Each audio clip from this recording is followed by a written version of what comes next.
প্ৰচণ্ড ধুমুহা শিলাবৃষ্টিয়ে টচ নচ কৰি গ'ল শ্ৰীপানী বামাক্তাই অঞ্চল। ৰাইজৰ মাজত হাহাকাৰ পৰিস্থিতি। দেওবাৰে ৰাতিপুৱা 9 বজাত ভুক্তভোগীয়ে সংবাদ মাধ্যমৰ জৰিয়তে চৰকাৰলৈ জনালে সহায়ৰ আহ্বান। উল্লেখ্য যে শুক্ৰবাৰৰ নিশাৰ পৰা আজিলৈকে ঘনে ঘনে ধেমাজি জিলাত বতৰে ধৰিছে কালৰূপ। প্ৰচণ্ড ধুমুহা আৰু শিলাবৃষ্টিয়ে ধ্বংসলীলা চলালে চিচিবৰগাঁও সমষ্টিৰ অন্তৰ্গত বামাক্তাই গাঁৱত।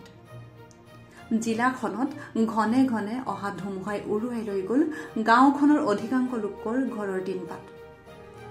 ইয়াৰ পাছতে অহা প্ৰচণ্ড শিলাবৃষ্টিয়ে চালনীৰ দৰে কৰি পেলালে বহুতৰে ঘৰৰ চালৰ টিনপাত। ঘৰৰ ধান চাউল কাপোৰ কানি সকলো শেষ কৰিলে।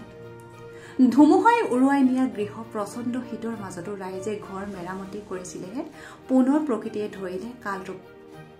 মুঠতে জিলাখনৰ বিভিন্ন ঠাইত এতিয়া দেখিবলৈ পোৱা গৈছে প্ৰচণ্ড ধুমুহা শিলাবৃষ্টি।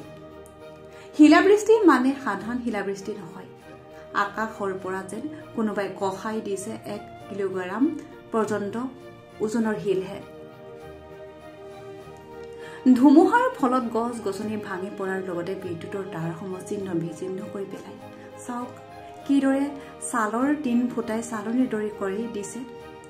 ইফালে হাতীগড় নামঘৰত চলি থকা বাৰ্ষিক ভাওনা সবাহৰ মাজতে অহা প্ৰচণ্ড ধুমুহা শিলাবৃষ্টিয়ে ৰাইজক প্ৰসাদ খাবলৈও সুবিধাকণ নিদিলে।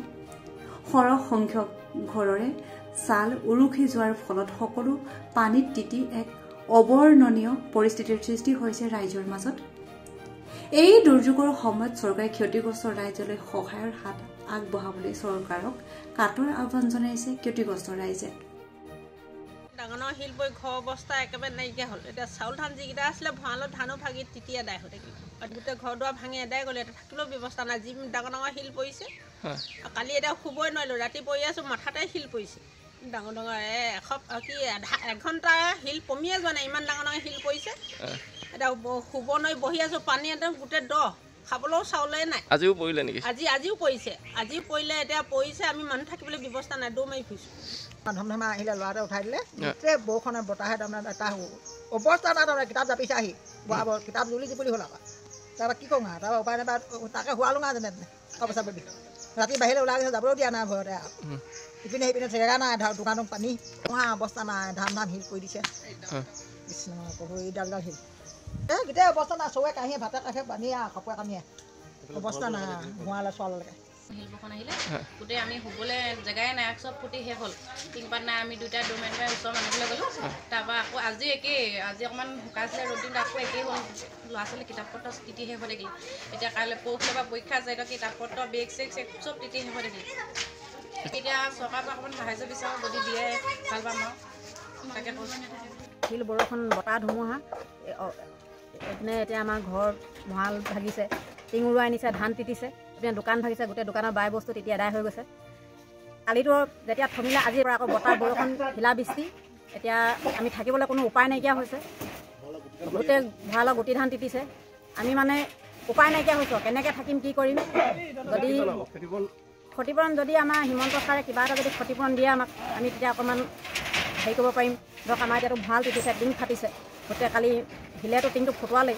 এতিয়া গোটেই দোকানৰ বাৰ বস্তু আমি দোকানখন দিয়ে চলি আছোঁ। এতিয়া দোকানৰ গোটেই বস্তু তেতিয়া আদায় হ'ল, গোটেই দোকানো উৰুৱাই নিলে। যদি তেওঁ আমাক কিবা ক্ষতিপূৰণ এটা দিয়ে অন্ততঃ আমি অকণমান হতাশ পাম। যোৱাকালি আৰু আজি শ্ৰীপানী পঞ্চায়তৰ অন্তৰ্গত আগতাই হাতীগড় অঞ্চলত প্ৰবল বৃষ্টিপাত, শিলাবৃষ্টি আৰু ধুমুহাৰ ফলত এই অঞ্চলৰ প্ৰায়বিলাক গৃহতে মানুহৰ ঘৰৰে টিং ফুটি গৈছে। ভঁৰালত থকা গুটি ধান নষ্ট হৈছে। বহুতৰ ঘৰৰ চালি উৰুৱাই নিছে।